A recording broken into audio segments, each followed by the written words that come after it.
Good morning. तो कैसे हो आप? आज हम देखने वाले हैं लम्स, जिसे बोला जाता है फोड़ा या फुंसी। तो आ जाते हैं, हम आज देखना चाहेंगे कि लम्स क्या है। अगर बात कर लेता हूँ मैं लम्स की, फोड़ा या फुंसी की, यह स्किन इन्फेक्शन होता है जो कि बैक्टीरिया के कारण हो सकता है। यह निम्न प्रकार से होते हैं। एक्चुअल में आपने देखा होगा कई बार सामान्यतः हमारे जो स्किन होती है, स्किन के ऊपर कुछ रेसेस आ जाते हैं और रेसेस आने के बाद कुछ वहाँ फूली हुई सी जगह बन जाती है और कई बार उसमें पस बनने लगता है। और पस बनने लगता है तो इसे हम फोड़े का नाम दे देते हैं। और छोटी मात्रा में रहता है, कई बार छोटे छोटे भी उभार से आ जाते हैं और उसके अंदर भी पस बनने लगता है, जिससे कि हम फिंसी का नाम देते हैं। अगर बात कर लेते हैं, ये स्किन इन्फेक्शन रोग है, किसकी हेल्प से होता है? बैक्टीरियाओं के हेल्प से होता है।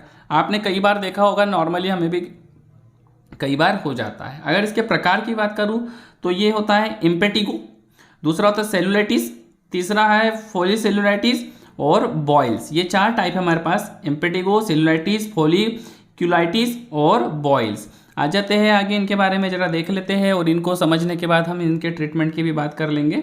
आगे आ जाते हैं, सबसे पहले देखते हैं इम्पेटिगो। ये इम्पेटिगो क्या है? इम्पेटिगो के आप जैसे कि यहाँ पर इमेज देख रहे हो, ये हल्के हल्के से यहाँ पर कुछ हमारे स्किन पर नज़र आ रहे हैं। ये हमारे पास दिख रहे हैं लिप्स के, आप इस साइड में देख रहे हो और इस साइड में भी आप देख रहे हो। देख लेते क्या है। ये एक अत्यधिक संक्रामक त्वचा संक्रमण, जिसके कारण चेहरे पर लाल घाव हो जाते हैं।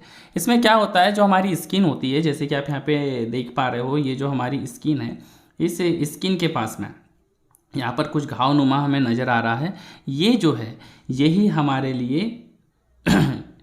इम्पेटिगो बन करके तैयार होता है। आगे देख लेते हैं सेलुलाइटिस। सेलुलाइटिस क्या है? सेलुलाइटिस आमतौर पर संक्रमण त्वचा सेलुलाइटिस आमतौर पर त्वचा की आंतरिक परतों से जुड़ा एक जीवाणु संक्रमण है।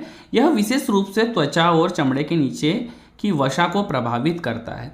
कुल मिला के अगर मैं बात देख कर लूँ, आपने कई बार देखा होगा कि जो हमारे टिश्यूज़ है, ये टिश्यू अंदर से डैमेज हो जाते हैं और यहाँ स्वेलिंग आ जाती है, स्किन नरम नरम सी हो जाएंगी। जैसे यहाँ एक छोटी फुंसी भी दिख रही है, कुछ छोटी छोटी सी फुंसियाँ आएंगी और ये क्या करती है, हमारी जो टिश्यूज़ है, टिश्यूज़ को ख़राब करने का काम करती है इंटरनली। आगे आ जाते हैं, बात कर लेते हैं फॉलिकुलिटिस। फॉलिकुलिटिस के पास आ जाते हैं। तो फॉलिकुलिटिस में देख लेते हैं। फॉलिकुलिटिस एक या अधिक बालों के रोमों का संक्रमण और सूजन है। क्या होता है गाइस, जब एक जगह पर 2-3 बाल कई बार अचानक उगने लगते हैं, वहाँ पर क्या होता है, एक फिंसी सी आ जाती है और फिंसी में थोड़ा सा पस यानी कि मवाद बनने लगता है। इस कंडीशन को फॉलिकुलिटिस कहा जाता है। आपने ये ऐसी वाली प्रॉब्लम्स बहुत सारे पर्सन्स को देखी होंगी और ये छोटी छोटी जगह होती है जहाँ रेडनेस आ जाती है, उसके कारण छोटी छोटी फिंसियाँ और फिंसियों के अंदर हल्का सा मवाद भरा हुआ होता है। रोमों का संक्रमण और सूजन है। यह स्थिति बालों से ढकी त्वचा पर कहीं भी हो सकती है। दाने फुंसियों के रूप में प्रकट हो जाते हैं, जो चेहरे, छाती, पीठ, हाथ, पैर, नितंब यानी कि निप्पल या सिर पर सफ़ेद सिरे तक आ जाते हैं। ये बहुत ही गजब का संक्रमण है और बहुत तीव्र गति से फैलता भी है और इसमें कभी कभी हल्की सी इचिंग भी आने लगती है। आगे देख लेते हैं बाइल्स। बाइल्स क्या है? संक्रमित सूजे हुए बालों के रोम के कारण त्वचा के नीचे एक दर्दनाक मवाद से भरी गांठ। आप इसको बड़े ध्यान से देखिएगा, ये हम यहाँ पर देख रहे हैं, ये त्वचा से क्या हो रहा है, जिसे एक आमतौर पर अगर देखा जाए गाँव वाले क्षेत्र में इसे बालतोड़ भी कहते हैं। इसमें होता क्या है कि जहाँ हमारा हेयर्स का रोम होता है, वहाँ पर एक गठानसी बनती है, पक जाती है और पकने के साथ साथ इसमें बहुत भयानक दर्द भी आता है। ये जैसे कि आपने देखा होगा, बालतोड़ बोलते हैं एक जनरल तरीके से इसको, आम तौर पर बोलचाल की भाषा में। बात करते हैं सिम्टम्स। सिम्टम्स क्या होने चाहिए? यह स्किन इन्फेक्शन होता है जो कि बैक्टीरिया के कारण हो सकता है। पस फॉर्मेशन, मवाद बनता है। इचिंग, खुजली आती है। रेड स्किन, लाल त्वचा का होना। स्वेलिंग, सूजन आती है। पेन होता है और बुखार भी आ जाता है।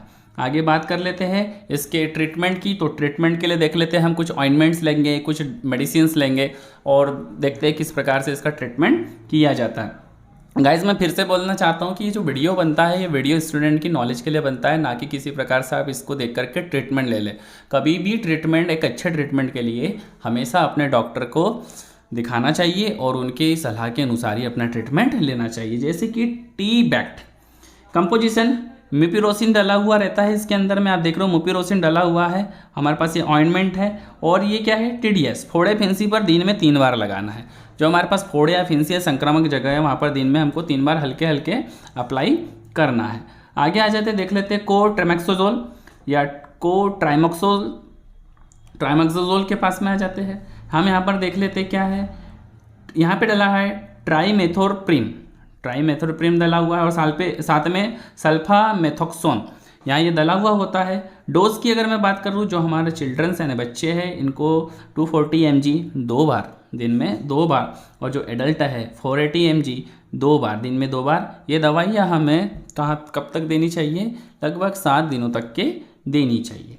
आगे आ जाते हैं बात कर लेते हैं इसके कुछ साइड इफ़ेक्ट हो सकते हैं। साइड इफ़ेक्ट में क्या है, उल्टियाँ हो सकती है, जी मचला सकता है, डायरिया हो सकता है, दस्त लग सकते हैं, फीवर आ सकता है, बुखार हो सकता है और बॉडी में हमारे दर्द रह सकता है। इस प्रकार के इसके कुछ साइड इफ़ेक्ट हमें देखने को मिलते हैं। चल लेते हैं आगे, डालासिन एक बड़ी फेमस दवाई है। आ जाते हैं क्लिंडामाइसिन होता है इसके अंदर। क्या होता है भाई, क्लिंडामाइसिन। हम क्लिंडामाइसिन के पास में आ रहे हैं और बात कर लेते हैं जब इसके डोज की। क्लिंडामाइसिन के लिए जैसे डालासिन सी के नाम से फेमस है ये ब्रांड हमारे पास में फाइजर का, तो चिल्ड्रन के लिए 150 mg बीडी दिन में 2 बार हमें जो इसकी मेडिसिन देनी है, 150 mg बीडी देनी है दिन में 2 बार। और एडल्ट की अगर बात करूँ तो 300 mg बीडी 2 बार दे सकते हैं। यह दवाई 5 दिनों तक के दी जाती है और इसके काफ़ी अच्छे रिजल्ट भी देखने मिलते हैं क्लिंडामाइसिन की। अधिकतर केस में आप देखते हो कि स्किन पे भी अगर फिंसिया हो गई है तो ऑइंटमेंट के रूप में बहुत सारे डॉक्टर्स क्लिंडामाइसिन यूज़ करते हैं। क्लिंडामाइसिन के साथ निकोटिनामाइड वगैरह वगैरह कंपोजिशन को यूज़ करते हैं ताकि बहुत बेटर रिजल्ट निकल करके आए, और आते भी है। आगे चल लेते हैं, इसके भी कुछ जैसे डालासिन जो हमारे पास रखा हुआ है इसके भी कुछ साइड इफेक्ट्स हो सकते हैं, जैसे वोमिटिंग होना, नोजिया, जॉइंट पेन, डायरिया या हार्ट बर्न, छाती में जलन हो सकती है। चलो आगे आ जाते हैं।